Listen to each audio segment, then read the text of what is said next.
Hello, welcome to Forest Focus. As Nottingham Forest looks to make major progress in the January transfer window. We'll discuss a new deal for Murillo, a firm offer for Yoane Wissa, and a new book on the history of the Reds in the company of the brains behind Forza Garibaldi and Greg Mitchell. Greg Mitchell, good morning. How are you? Yeah, it's like two worlds collide. I mean, you two, second and third to Laura, who probably are usually the most disappointed with me and moan at me the most. So looking forward to it. It's good to have you with us. I mentioned the brains behind Forza Garibaldi and the author of a new book on the history of the Reds, which we'll get into in the second part of the show. Matt Oldroyd, good to have you with us. How are you doing, mate? I'm all right, thank you, Matt. Thanks for having me on. Appreciate it. No, not a problem. Not a problem at all. We'll do some Forza chat as well around what you guys do and what you're hoping to do. But we'll start with Murillo. Yesterday's big news. The Daily Mail saying that he's signed a contract until 2029 at Forest. Sky and the BBC are a little bit more tempered. Sky saying they understand the two sides have shaken hands on a contract, but the paperwork hasn't been drawn up. And the BBC say it's been agreed in principle. So a little more considered, but still very positive news. How are you feeling about it, Matt, if you want to kick us off? Yeah, I remember, I think it was Nuno said last summer, didn't he, that it was more important than perhaps the incomings that we were keeping these players. And if this is true, it seems like it is, then that's another great part of that, along with keeping people like Gibbs White.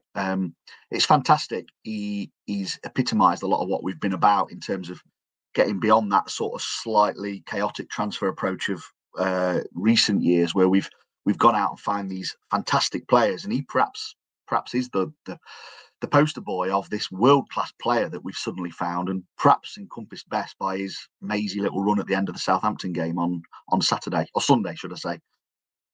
World class is the thing, Greg. I mean, is he at that stage yet? He hasn't got a Brazil cap, but he would get in any team. I think he could get in Real Madrid's team now. I don't watch a lot of them, but he's that good, isn't he?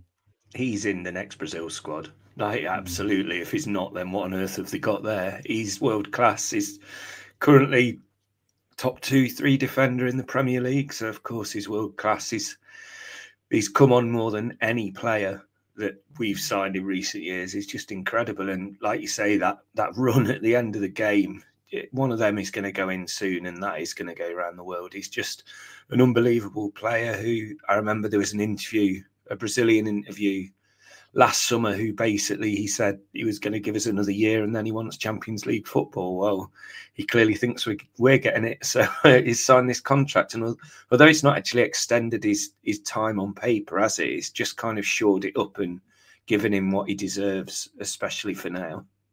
It's a 1-year extension. He signed a 5-year deal when he signed. It is? Oh, okay. It is 1 year. It's obviously worth a lot more money. I mean, I don't know how you view football, Matt. Do you view this as great, he's staying till 2029, or are you a bit more circumspect? You think all this really does is protect his value, at least? I mean, the trajectory we're on, he might be better off staying with us. I mean, but no, of course, it doesn't mean he's going to stay for that length. Same with the Haaland one. No one necessarily expects him to stay for 10 years at City, but it certainly protects his value. And again, going back to what I was saying a moment ago about protecting our assets and having that bit of a strategy, it's a fantastic deal. And let's face it, he deserves it. If nothing else, the performances this season alone have warranted a pay rise and anything else that he gets with it. So I think it's great for everyone. I suppose as well, Greg, the other thing is we're exploiting the South American market. This is another way we can go to players and their agents and say, look, we plucked this guy from relative obscurity. He was obviously a good player for Corinthians, but he hadn't played much. You know, you can come here and you can sign a relatively low contract on Premier League money, but you have one good year and you can be making really good Premier League money, which is insane money in the real world. So it's a good carrot, isn't it? Yeah, I hadn't thought of it that way, and we're kind of developing this little crew of South Americans that clearly love each other and love playing here. It's a bit like back in the day with Middlesbrough, isn't it? So if we can develop that kind of what they're thinking of, then of course more are going to come over. And the ones we have attracted, there's not really been a dud yet, has they? So we're doing something right out there. What's the next priority in the window for you, Matt? We'll come on to Wissa. Is it a Wissa signing, or is it Chris Wood or something like that in terms of contracts? I don't know. You know, I think there was a little bit of criticism against Taiwo on Sunday, and I think perhaps that Wissa deal is part of that. But away from the striker option, it feels like it needs to be additional forward player, midfielder, winger. I'm not entirely sure, but I've really rated Ramon Sosa this season. I think he's been fantastic. We haven't seen a great deal of him, so it's a little bit hard to judge still, I think. But it feels like we might need that secondary option behind Elanga and Hudson-Odoi, who obviously had a fantastic spell, Elanga in particular, of recent weeks. So I wonder whether that's where they might target alongside the striker option. What do you think about this Wissa deal? And Greg, were you on when we discussed it initially? I can't remember. Were you on that week? No, it was the other one I think we spoke about. Okay. When we talked about Wissa initially, what's your initial thoughts on Wissa and us going for him then? Me? Yeah. Well, I've got my inside source at Brentford. Obviously, £22 million, nowhere near the mark. And he's right. And he says they see themselves as safe at the minute. So if they sell a player for the right money, they'll sell it and reinvest. And that's, as much as I dislike Brentford, that's what they always do so well, isn't it? They sell at the right price. The price is the price. And then they reinvest it well. It's harder for them to do now because every other club of that kind of stature is doing a similar thing. So they're not ahead of the game. But 22 million is not going to be enough. He's their all-time Premier League top goal scorer, like surpasses Ivan Toney. It's like Billy says, not bad for a super sub. So I think we're going to be having to look at a lot more than that, like high 30s, maybe even into the 40s for a player like that who's going to be leaving a club that they're going to find it hard to reinvest in that sense. Not that that's our problem, but I'm not surprised we bid. I'm just surprised with how low we've gone earlier, if I'm honest. I'll ask about Brennan Johnson in a sec, but just to put some context around it, Sky and lots of other, The Athletic initially reported, David Ornstein, saying that we bid 22 million for Wissa, who's 28. I said last week when it broke, he got a contract till 2026, but doing some research this morning, looking at when he actually signed the contract, there's another option for a further year to 2027, which makes it more tricky, certainly. I think it all comes down to money, Matt. I don't think, unless you disagree, I don't think there's any doubt around the player and what he offers. So is it one that you think is too difficult to do? We move on, or would you keep bidding? How high would you go? I don't know about how high I go. I mean, I didn't realise he was so old, actually. Old in a relative sense, of course. I didn't know he was 28. I wonder if that's where we're thinking in terms of we have got a proven striker at this level. Yes, he's out of contract in the summer. But I don't know. I've quite enjoyed our business, Matt, in that we've not necessarily gone and paid over the odds. We've done really well when selling players and making sure we're getting the right value, but we haven't gone crazy. Like Greg says, it feels to me a little bit like you might need to go a fair bit higher to get him. There's another point to that as well. I don't know a great deal about him, but is he going to come here and be the number two, especially when you're sending that sort of money? Yeah, it might only be number two for 6 months and there might be a longer term plan, but I don't know. I feel that they probably may go back for him because it feels like they've probably identified him as a proven Premier League scorer, but I don't know. Maybe there'll be another bid that follows. I'm not sure, but I would say it's quite nice that the boot's on the other foot now, isn't it? With the Brentford have tried to sign a few of our players over the years, so yeah, how times have changed. Yeah, I think so. Do you think we're just trying to? Maybe there's been some agent encouragement, Greg, that he'd be interested, but we're trying to give Brentford a little bit of the stick back that they gave us. Possibly. I wouldn't mind it if we were doing that, but I think there's going to be genuine interest, isn't there? And the player will obviously be thinking, I want to play for a top 4 club, and he wouldn't have been expecting that would have been us, but it clearly is. So we're building something special at the minute, and if I was a player, I'd want to be involved in that, because realistically, he's not going to Man City or Arsenal, Chelsea or another team, are they? So I think it'd be a great fit for us. And yeah, 28 is a bit older than I thought, but you get 4 years of his absolute prime now. The only issue is you're investing in something in someone that's not going to really have a sell on. If we do have him for 4 years, he's obviously going to be at the end of his top flight career after that. Yeah, he's got not zero, but he's got very limited resale value, which is a big calculation around PSR, I guess, isn't it, Matt? It feels like a very fine balance between great deal and paying over the odds for a good player, to me. Yeah, I wonder if that's what caps it at 22, although Greg rightly says it seems a little bit low for the amount of goals and the impact he's had this season. I wonder if they're looking at it a little bit future-proofing and thinking, actually, if we go to 30, 35 million, that causes us problems down the line, and we don't necessarily get the legacy of selling him on or even getting a player that might last 5 or 6 years. So yeah, I mean, again, hopefully it's coming back to some sensible recruitment. No real harm in going for a bit of that level and see what comes of it. But who knows? Who knows what's being thought about? Yeah, I mean, I think he fits the bill perfectly because, like you were saying, Matt, about where he comes, where he fits in. He could play wide left. He could play wide right.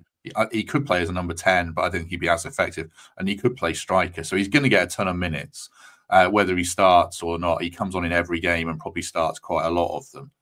If we don't sign someone, though, Greg, I'll ask you both the same question, actually. If we don't sign someone in this window who's as good as Wood or can compete with Wood realistically, would you go through the rest of the season panicking, or would you think if we have good fortune with injuries, touch wood, we'd be all right? No, not a panic at all. I mean, obviously, injuries, they happen, and we could sign a player and they get injured in week 1, which has happened before. But like Matt says, Ramon Sousa has been fantastic when he plays, and he does play in such a forward role that he can be there to get goals if and when needed. Taiwo's not done it yet, but I think we're writing him off way too early. So yeah, I mean, the biggest injury issue would be Wood at the minute, just because we're so short in that area. But there's certainly players that can fill in. We could play without a striker. The system's the system, and it seems like it doesn't really matter who's playing in it. And I really like that about us at the minute. Yeah, I mean, I suppose the most direct version of that question, Matt, is: are you panicked if Chris Wood gets injured? Because there's so much talk around Taiwo. We didn't talk too much about his performance on Saturday, but it raised a lot of alarm bells online. And, anything Taiwo does, he seems to raise discussion at the moment. He's the one in the spotlight. But how are you viewing that situation around Wood and Taiwo? I mean, yeah, we have to probably anticipate that Wood could possibly miss a few games. Hasn't happened yet, thankfully, but he could. I think Taiwo, first of all, I dearly, dearly love the guy. I think he's wonderful. I think when he came on and scored that goal at Wolves, you saw the reaction to it. He's such a great guy. Doesn't clearly make him a Premier League player that can play every week. But what I would say is, and I appreciate that there's been another couple of injuries since then, but what we've seen with him is when he's suddenly played in 3 or 4 games, he's got into a rhythm. Yes, he looks like he runs a bit crazy, and he doesn't always look like the most conventional Premier League footballer. But when he's played games in a row consecutively, he's scored goals. Now, the big test is, since the last injury, since the last bit of upheaval where he's not been playing much this season, can he still do it? But I've got, trying to be positive, I've got enough faith in him that he can come in and still do a job for this team. I think defenders are troubled by him because of how he is. He's gangly and he runs around. He did look like he was struggling a bit on Sunday, I thought, perhaps more so than in previous weeks when we'd seen bits of him. But I do think he's a striker that needs minutes. And I think if the worst happened and Chris Wood was out for 3 or 4 games, I think he might come in and surprise a few of us that he can still do it. But I'm optimistic of it. But yeah, maybe powers that be at Forest are thinking we can't take that chance when Europe's on the line. Hopefully so. Right, I would do back Tyro, though. I love Tyro. I think everyone loves Tyro. Right, that covers all the transfer stuff that I wanted to touch on today. We shall move on to talk about Forza and then Matt's book. But just before that, a quick word for the Trent Navigation. A reminder that you can now order pizzas from the Nav via Uber Eats, the Big Shed Pizza Kitchen. So check that out online. And also you can collect your double stamps throughout January. So there is still time left. There's 10 days left. I was going to say to the end of the transfer window, but I didn't realize the transfer window actually ends on Monday, the 3rd of February. So that's a longer one. But you can enjoy double stamps on your reward card for the rest of the month at the Nav. Thanks for their support as ever. Right, it's great to have you both on. First of all, are you the 2 architects of Forza? I've always thought you were. Is that fair, Greg? Was it you 2 guys who came up with it on a train, I think? Or was there more to it than that?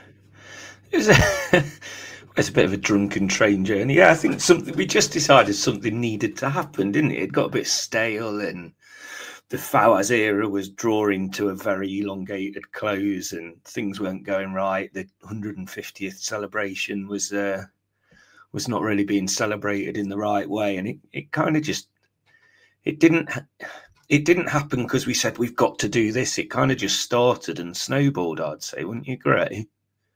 Yeah, I think that was it. There was there was that thing where Forza in particular hadn't necessarily started when we did the 150th anniversary walk and the meet at the old pub. It was just a couple of us doing a thing really, and then I remember specifically, we don't want to go into too much detail. We were watching Greg the Champions League final that year. What would it have been? 2016 in the Bell in the Square, and I remember us talking about it then very specifically. And it kind of came from that. Oh, that was a good day. That really worked. A lot of people got a lot out of it. We lost that game, didn't we, on the day? But a lot of people took the positivity of it away. So it was like, well, we could do this and we could do that. You obviously had a little bit of experience and friends across in Germany who'd done similar things, and we were aware of other clubs in this country. So, yeah, I can't remember the exact beginnings, but I do remember that conversation in the pub. And I remember it was that conversation in the pub where somebody said, Forza Garibaldi would be a good name. I don't think it was one of us, but I think somebody said it that night. I can't remember who. Well, Boozand had it on his flag, didn't he, as well? Yeah, well, the name had come around a couple of times. I remember someone saying, because of the Italian link, and yeah, our mate Dan had put it on the flag at the walk to the ground for the 150th anniversary. It had been floating around, and I know we'd had a couple of ideas. I always, because of the stuff we're going to talk about today, I always favoured having some sort of heritage link to it and name, and obviously the Italian link with the colours was always my preferred thing. So yeah, it was a weird old time, and I think we'd both probably say that it was the two of us, and then Paul, who's an old school friend of mine, very quickly was involved, and he is, although you very kindly called me the brains of this at the start, and I do have a lot of the creative elements to it, he is the guy that kind of makes a lot of it happen. So it might often be a time where me and Greg come up with an idea and he turns it into something. I think it's fair to say I'm not the most technically gifted person. So it was the three of us from the very start, that summer of 2016, that started it off, Matt, and didn't really have much of a clue. I remember putting some rambling on Twitter and stuff like that and saying we would try and do this and we'd try and do that. Did not have a clue what we were doing. And I think the timing was good, because the season that followed with the end of Fawaz and has been in that relegation battle, I think we timed it perfectly, albeit it was a total fluke. We just appeared at the right time, and a lot of people wanted to leap onto that little bit of ray of light that we potentially offered. This, I bet you won't even realise this, Matt, but the actual Twitter account, you remember Mikey obviously Mikey off the podcast, he had the Camel Twitter account, and he was doing my head in at the time. So I'd set up this fake, I can't believe that, Mrs. Camel Twitter thing or something, and kind of didn't use it. So when we set up Forza, I was like, I've got a spare Twitter login, deleted everything from it, and it's actually that Twitter one. But it just makes me smile when you look back that the first banner we did, we painted around your house, didn't we? The Rise of the Garibaldi one. And we thought it was massive. Thought it was absolutely ginormous, took ages to paint. And when you look back at that initial display, that initial Trenton display, it's tiny, isn't it? Yeah, but also I look back at that first year, 18 months, Greg, and I kind of think that was kind of almost, people would disagree with this because we've done those massive displays and stuff afterwards and the boat trips and stuff. But that first 18 months was so brilliant because it was, nobody quite knew what it was, and we didn't. And we purposely never went out to kind of go, we'll take care of the atmosphere. And we just thought, if there's a little bit of positivity kicking around, it might just grow into something. And I always look back at that time, sort of that running at the end of the season, when there was a lot of protests, and obviously we had our part in that as well, but we didn't want to get too drawn into being that group that just became known as a protest group. And we kind of kept beating the drum a little bit, I think, in terms of so just stick with it. I mean, it was really tough at times, and we were doing the odd flags in the ground, and we were doing odd bits that were just trying to keep a bit of positivity. And I think that was quite good, because of what happened where they stayed up on, I think it was goal difference, wasn't it? It just sort of added to that little bit of nice that we tried to do something. And with them, what followed, like you say, I remember going to the club and saying, we've got this bit of an idea, new owners have come in, let's try and link it in with them. And the now infamous meeting in the Cross Keys where we just met the chairman and tried to talk him into persuading people to let us do it, and sort of going from there, really, again, not knowing what we were doing. And then that first game in Millwall on that Friday night, it's my wife's birthday, and I was out putting bloody cards on seats and stuff like that. It's just, she should have known what was coming, I guess. But nobody really knew that was in our repertoire to go and suddenly make the Trent look all nice and colourful, did they? And it just went from there. And we've always tried to just level it out, not get too carried away, and just try and be that positive force. I think it's fair to say that now that we are magnificent as a team on the pitch, we have that role to play in terms of making us even better, and that's the fans, everyone. But it's come a long way. I think it's 10 years next year. So yeah, we've done an awful lot, and I think maybe sensible for one moment. I think we're pretty proud of it, to be honest. No doubt. Some of the like the memories for me, like when we went South Bank City and not understanding whether people had turned up and completely filled it, and I just did like a sporadic march to the ground or Saltbox. That was a brilliant one. And Matt like underplays his creativity in a lot of the things, but a lot of our banners with the real powerful words, it's always Matt's words, like the belongs to you and me banner, which caused a bit of stick, didn't it? But it was just brilliant and just hit the note so correctly during the end of the Fawaz era. Yeah, just happy times. I remember the first march from the Clinton Arms as well. We just thought we can go to the pub and all walk to the ground, and then suddenly it was like the police got involved and said you need stewards and you need first aiders, but in the end, jackets, didn't they? And stuff like that. In the end, it created quite a good relationship with Notts Police football, doesn't it? And when Matt writes the away guides and stuff, they're always dead helpful, and I think there's a real good connection there, which helps everyone. I think that's kind of where we've diversified into things that I personally like, in that we do the away guides. I don't write every single one of them, but I probably write most of them. In terms of it's helpful. It's a service that we just do. We don't expect anything from it. Same with other things that we do on the fan advisory board. We were a bit reluctant at times to take that role on, but I think we have found a bit of a niche where we're no official representation. We haven't got any members. We're not affiliated to the club in any way. But we just try and do nice things. If that's a bit of a basic summary, we just try and do positive things around the club, and whether that's 12,000 people holding up cards across the ground like we've done before, or whether that's me writing about us the hell of going to Exeter on a Tuesday night. It's just kind of what we do. I mean, and I enjoy it. I thoroughly enjoy it. There are times when it's massively hard work. And I know people want to see more in the ground. Ultimately, that's what we get judged on. But all of the stuff around it, I thoroughly enjoy it. And I think we do look back and think, yeah, it's great what we've done, and we'll try and do what we can going forward as well in these exciting times. What's Paul's surname? You shouted out Paul earlier. I don't know if you want to give him a full shout out. Or Paul. Well, he might not want me to. Paul Cahill. So Paul. Cags to his Paul friends. Paul is just as much a part of this as Greg and I, going back to day one, really. And then obviously there's plenty of others that have contributed as well. I won't name all of them, but they know who they are. Don't name Steve Allen. I know I've named Steve Allen ironically there, but no. Clown How do you flag. two know each other, by the way?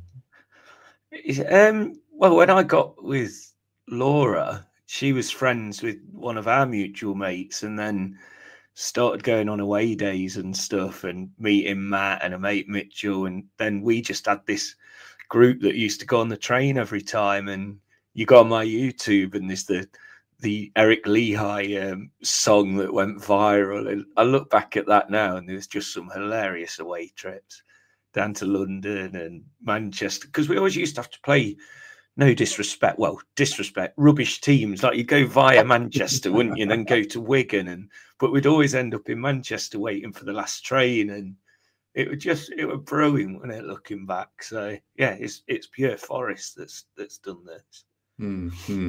What's the future hold roughly? I hate when people ask questions like this. I get asked, what's the future hold for your podcast? And I say, I've got absolutely no idea and not a huge amount of interest. But what's the future hold roughly for Forza? Because you're going to get people who say, well, you should do a banner every game. You should do this. You should do that. What in your mind do you want it to become? Probably to Matt, that one. I think the beauty of it, Matt, is that we don't ever really plot it out beyond probably sat here in January. We aren't plotting that out beyond May. We have a few ideas of what we want to do this season. And I'd say there's some very specific plans that we've been talking about only yesterday, actually. And we have that ambition that we just kind of do it as it comes. And it probably, I remember going on a call with some of the fan groups recently, the FSA movement. It was around the ticket pricing thing and other bits of politics around football and fan groups.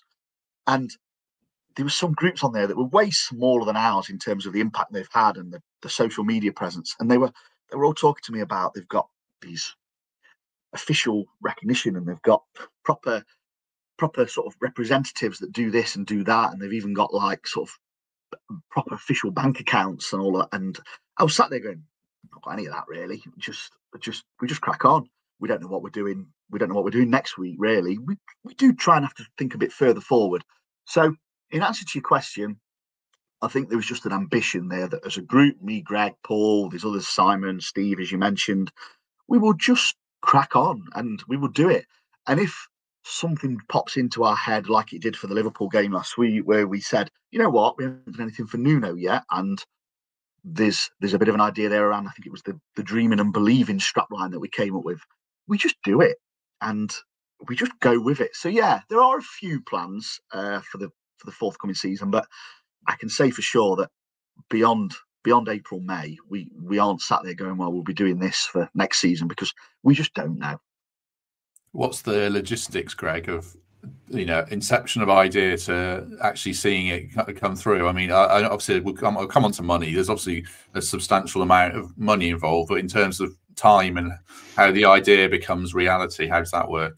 Oh, it can be anything from, like Matt said, Liverpool was done within a couple of weeks turnaround, to some that were discussed in May, June last year still haven't been seen as of yet. So it just depends how big it is, really. Wembley was a famous one where we had to get it done and commit to say we're doing it and get things ordered before we were even in the final, because Wembley had a strict 2-week policy, wasn't it, where you had to say this is what we're going to do, how we're going to do it. We had to get card fireproofed, and that was a massive risk for us, wasn't it? But we believed, looking back, we believed we'd get to the final and it was worth doing. So it just depends on the help we can get. Sometimes if Cags isn't there, we've had another Matt, who's a professional sign writer. He spent weeks doing an unbelievable display for us, didn't he? And then there's there's one display that we did that for whatever reason never got shown, and that's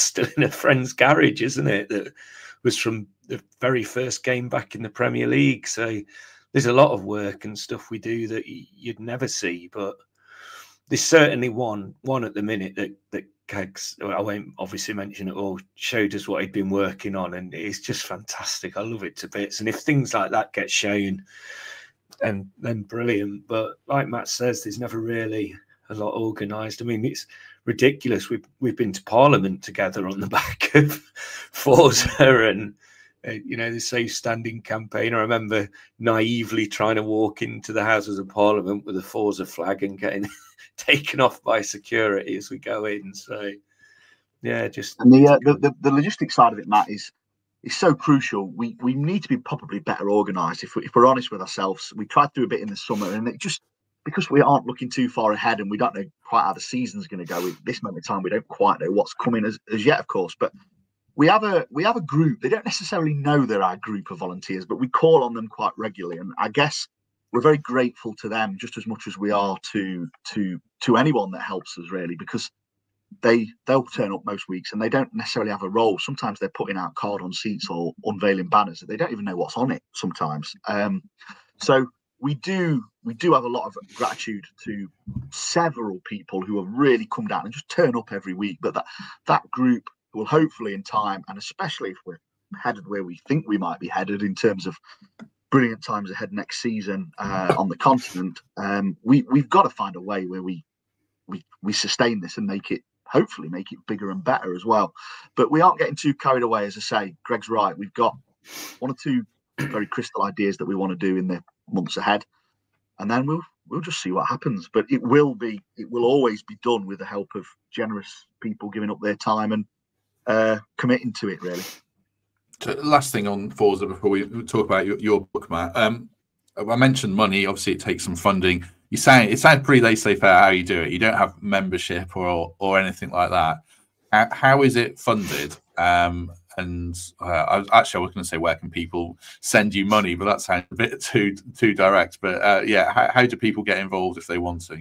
Shall I start with this one? Just on an example of recent times. So at the very beginning, we ordered some stickers and sold stickers, and we managed to get money in that way. And we didn't need as much back then because it was a lot smaller. Then people like Simon Bristow, our Glorious Banners, get involved and kindly, create a book that a hell of a lot of the money went to one charity close to his heart, and then others went to us, which funded us for, over a year. He did that twice, didn't he? And we're always so keen on it being fan funded one way or another, whether we put a bus on and make money that way, or the boats were always a good one for us, weren't they? We've sold scarves, we've done all sorts, but there's never really been a consistent flow of cash. It's just as and when we need it, we somehow get it. But I mean, we're going to come on to Matt's book, and it's things like that will keep us going. So if people do want to help Forza and get involved, there's going to be an obvious way to do it coming up shortly, I believe. Write a book. I mean, the book is a part which I was very keen to sort of link the two together, because I think they are quite intrinsically linked. But I saw a message from someone the other day, Greg, just asking about the donation button on our website has gone. We purposely, Matt, try and not chuck it out too regularly and say give us money, because we'd rather generate it via boat trips. We even used to do a football tournament, but it just kind of got lost in as being so busy as in our personal lives. So we will probably regenerate that in the coming days and try and give people an avenue, because we know we're really grateful for it. People do want to donate just without getting anything in return and just see these displays and banners. So yeah, there is that to come. But yeah, the book is my own little personal donation in the coming days to try and help generate some money that can be my donation as well. The book then is called Trailblazers, the groundbreaking history of Nottingham Forest. I saw a screenshot, Matt, that Greg put in our WhatsApp group. I think it was either top or second in the book charts. You must be pretty blown away by the kind of uptake before. I don't think it's even come out yet, has it? No, it's out on Monday, 27th of January. So yeah, I was a bit amazed. The Amazon charts, which is what Greg's sent you on, it's a bit weird in terms of it breaks sporting down into various categories. But yeah, I put it out last week. I think it was the Forza one, which definitely helped. Bear in mind, it's got all of those thousands of followers. And I just had a quick look had a look at the book, and yeah, it was flying high, number one in various categories. So I'm really thrilled with that, because I've always said to people that I don't necessarily I don't want to get too lost in the how many people buy it and the sales of it, albeit there is the important cause of Forza being linked to it. I just want people to read this story, because I am proud of it, but I'm not proud of it in the fact that I've wrote it and it's took me all these years to do it. I'm proud of it because I think it's a story that is so fantastic for our football club. And I dare say, I don't think a lot of this is known. I started this in 2020, and I thought I might scramble a few bits together to write a longer article, basically on the Forza Garibaldi website, like I sometimes do. But it just snowballed into this thing, and I was sometimes, and I'm not exaggerating when I say this, sometimes I was a little bit open-mouthed, going, "What have I found today?" I mean, I've told Greg and other people certain things I found as it's gone on over the years, and I truly have been staggered at some of the stuff that this football club has been involved in. So yeah, I want people to read it, not for any other reason really than the fact that I think people need to know this story. So please do go and buy it, because I think, hopefully, touch wood, you'll be as amazed as I was when I was pulling all these stories together. Yes, it's called, like I say, the groundbreaking history of Nottingham Forest. So without giving the whole book away, give us a couple of examples of what makes us groundbreaking relative to other clubs. The starting point of this, the article that I mentioned in 2020 was a visit to South America. They visited Uruguay and Argentina, and it was groundbreaking in itself for what it did and for what it delivered to the game over there, and for the experiences it gave Forest. It was fantastic. I've even linked up with an Argentine historian who's actually helped me and put some of the stories together. So that was the starting point. And then I was aware, as probably you guys were, and a lot of Forest fans would have been, I was aware of these stories around whistles and shin pads. And I was aware of the obvious stories, like you see these things, don't you? Forest were the first to do this. And obviously, there's the stuff that we always know about Viv being the first black football player to play for the England senior men's team, and obviously the Trevor Francis deal. So I had this idea of stories, but when I dug into it, the stuff I found, so a couple of, without, as you say, going too much into detail, a couple of the bits I found, one was linked to the sort of the birth of the transfer system, and I've got a really fascinating chapter on that in terms of how we helped sculpt what the transfer system was. I will add, it's not always a case of Forest going out there and going, we are going to do this. Sometimes they are just fighting a cause that they believe in. And I think people will see that cause and that theme through the book, in that they've always had these strict principles. So I have this chapter that personally, it's probably my favourite chapter in the book. It starts with a courtroom battle against Blackburn in the Victorian era. And because, and I'll just add this in if I may, I didn't want to make it a historical book where it just went from 1865 to 2024 or 2025. I wanted to do a book that went through themes, so the pioneering theme. So there is a chapter on, it's called Market Leaders, and it's a chapter on the transfer system. And it starts with this, I know it is bizarre courtroom battle, which set up a lot of the transfer system that we kind of know today. And then it goes through talking about something that we did around the transfer deadline system, which is really fascinating, I think. And before you know it, you're talking about Andre Silenzi being the first Italian in the Premier League. And you're talking about, there's a little bit about the transfer acquisition panel. And it ends with some of the more recent stuff of what we've done in the modern day in terms of the hundreds of signings we made in 2022 and stuff like that. So I really wanted to bring that together in terms of telling a story where I think when you read a history book and you're reading about times that you weren't around for, it can become a bit heavy sometimes, and you're reading about this happened then and this happened then. So one of the things I really wanted to do was tell a story, but make it jump around on purpose. So people might be hearing about something from 150 years ago, but a couple of paragraphs later might be hearing something about what happened at Wembley in 2022 and how I feel that links into the groundbreaking story. So there was the transfer element to it. And then I think the other big part of the book, and I'm going to have a little bit of this on my my Twitter account later this week, the Forest Preservation Society, if people aren't aware, just about these inventions that we've brought to the game, things that seem like everyday staples of football now, but the whistle and the shin pads, and there's other elements to it as well, which is in one specific chapter.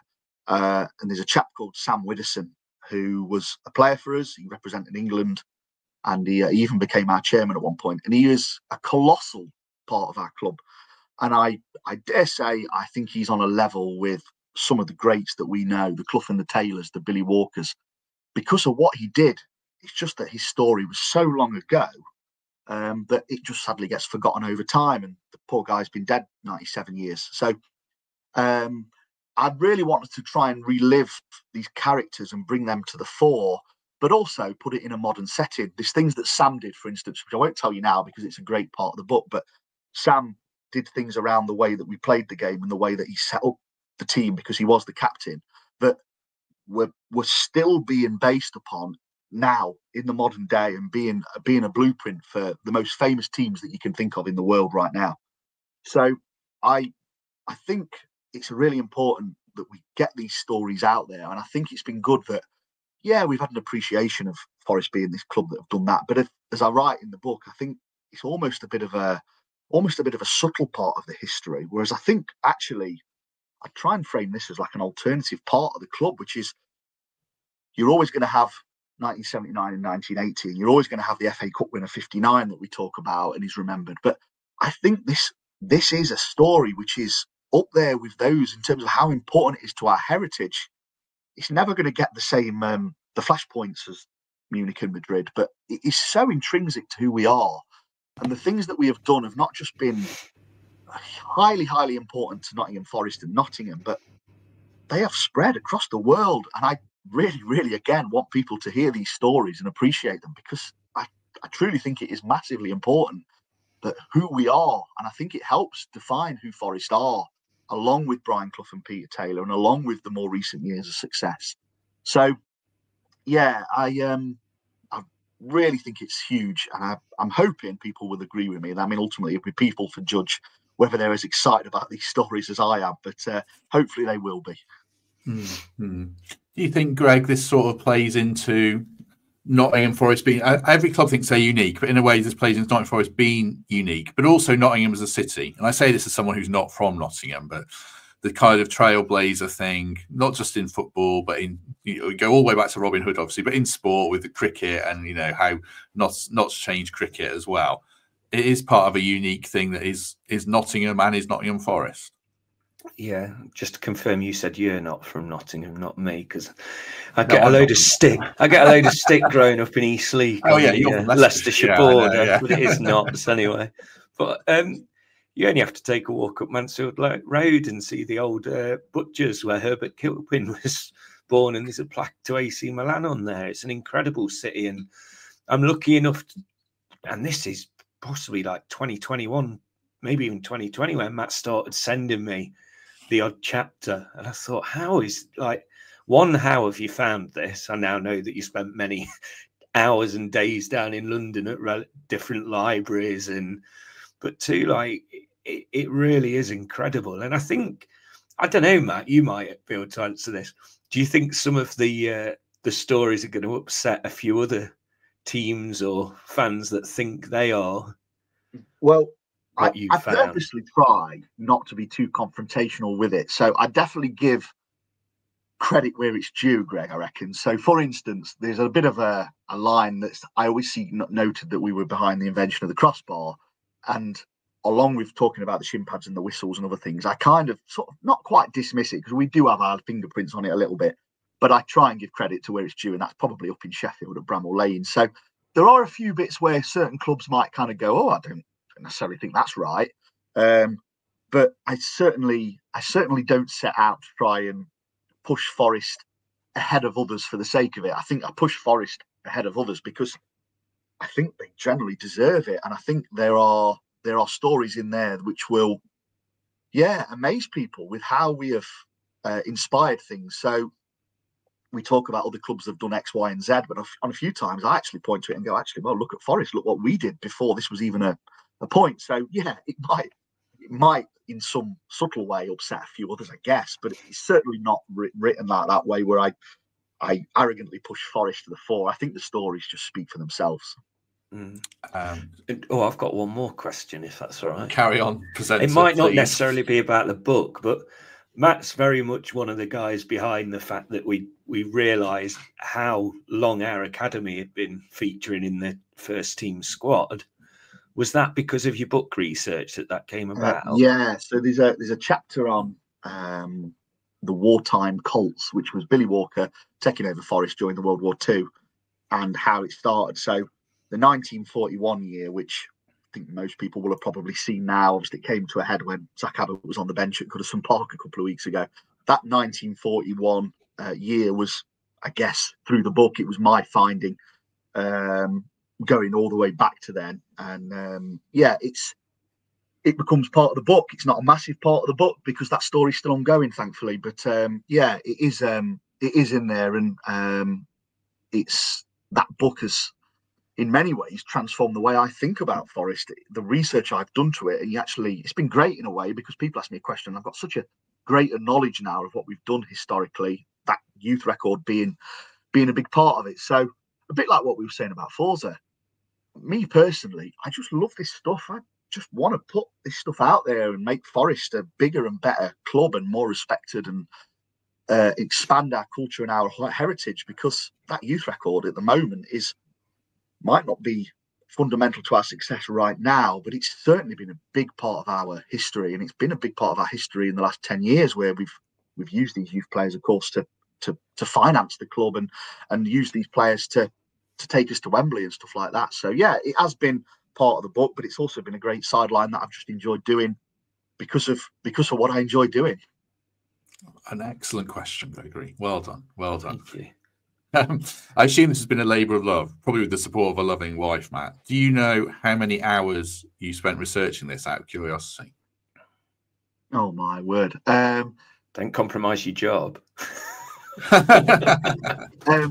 I started it in May 2020, I think it was. And I would say, while there have clearly been peaks and troughs to that, I would say, I can't possibly answer the question, Matt, I'm afraid, but I would say I have been working on the research behind this in particular, plus obviously then the writing process that followed. It will have been taking up multiple hours a week. I would say at points last year in particular, when I was heading for my summer deadline, I was working on it. I had a week off work at one point. I was working on it for about 10 hours a day. So it will be, I mean, it could be into four figures in terms of number of hours. It could be thousands of hours. It could easily be. I started a process via the brilliant British newspaper archive in 2020, where I literally searched Nottingham Forest on a day-by-day basis through certain periods of the club's history to see what it would throw up. So, and Greg had indicated, I've been to London, going through the British Library and found old stuff down there. I've visited Frank Clark and Gary Birtles, who I know he's a regular contributor on this, and they were both fantastic. I've met Stuart Pearce as part of this, and I mentioned the Argentinian historian Paul Hart's contributed to this. And my favourite one, I'll just mention very quickly because I'm going to do a little piece on it, I think, later on in the week online. But I managed to get Jeff Whitefoot via his ever so kind daughter. Jeff sadly was in his final days last year, and I didn't know any of this. And I was trying to track him down, and then Jeff's daughter answered the phone, and she was fantastic. I'm really, really so grateful. And she kept in touch with me. Jeff answered a few questions sort of via her, and I spoke to her and put some questions. And I think in some ways, Matt, that kind of sort of almost encapsulated what this book was for me in terms of the work I put into it, but also the reward I got, in that Jeff sadly passed away probably a couple of weeks later, early last summer, I think it was. But I'd got these sort of final answers out of him, I guess. And I've included a picture in the middle section. I've included a picture of Jeff in the 1959 Cup final. As a little bit of a personal tribute to him as well, because his words in it, you'll see it yourself, hopefully if you come to read it. His words in there are magnificent, and I was so grateful to him and his daughter that even though he was quite poorly at the time, he spent some time just answering questions for me and revisiting a few bits and telling me his experiences. And I will say with Jeff, he was involved in the 59 Cup final, but he was also a key part of it with the bit I talked about with around how he created bits around the passing game. But he was also part of the book. He was also involved in a bit of a groundbreaking match fixing case, which some older fans may remember. So he contributed to bits on that for me as well. So yeah, that labour of love that you described has been very much it. I have adored doing this. I really have, as much as anything I've ever done. And I appreciate we're recording this a few hours before it's released, but my books turn up at some point before 2 o'clock today. So I've got the first batch of books that will arrive ahead of a launch event I'm doing at the Old Clinton Arms, the Playwright, next Monday, which you can find on the various social media channels if you'd like to attend. So within about an hour or two, I'm going to get sight of this book that I've worked on for the last 4 or 5 years, and I'm not entirely sure what I'm going to do with myself. I'm not sure I'll burst into tears, but I'll probably have a little moment. I think, you know what, crikey, this is happening now. So yeah, it has been a massive part of my life. My wife has been very patient with me. I didn't tell her I was doing it, by the way, for the first 3 years. She just thought I was boringly going to libraries and spending a lot of time looking at old newspaper archives from the Victorian Didn't even era. think you were having an affair or anything. Well, no, because she knows I'm a bit mental. She knows I've done all of this for a long time now. And she has been great. So yeah, that has been such a big part of my life. I guess when I finished it in the summer, I was a little bit lost with what to do. But thankfully, as Greg well knows, we have a little group called Forza as well, which will always take up a lot of time alongside whatever else I may be doing in my life. Where can people get the book when it comes out, and where can people find you on social media? So I have a little account on Instagram, X, Twitter, Facebook, and recently set it up on Blue Sky as well, thanks to Greg's recommendation. It's called the Forest Preservation Society. It's not all about the book, albeit I will stress it is at the moment, but there's all sorts of interesting stuff in there. I tend to do quite regular threads about fascinating parts of our history and stuff like that that are a bit quirky and a bit interesting. And obviously there is Forza Garibaldi, who are doing their bit to push the book as well because of the link to the funding. So I would direct people to the social media accounts if they can, but then you will get it. The best price I've seen is on Amazon at the moment. So there'll be you'll Google it and find it on there. But it's, without wanting to use the cliche, it's available at a lot of good places online. And on Monday, I'm aware it will be available at places like Waterstones in store and WH Smith. I think Waterstone's kindly going to put its own little stall up for it because, thankfully, for the writer, I'm happy to be writing a book at probably the peak of our modern history, certainly for the last 30 years. So it's definitely helped. Didn't know this in 2020, of course, but Forest being second, third in the league at the time of release is going to be a great point, hopefully, to help drive interest as well. So yeah, it's available in all sorts of places. Just type in Trailblazers and my name, or Trailblazers Nottingham Forest book.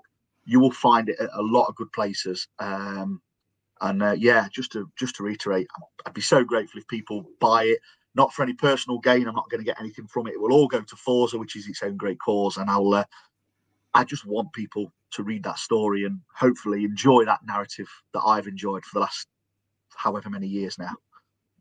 Excellent, excellent. Right, if you have enjoyed this, do us a favour, hit like, hit subscribe. You can become a channel member or sign up for Patreon to get early access to interviews like this, or just give us a lovely review on iTunes or Spotify. 5 stars would be great, thank you.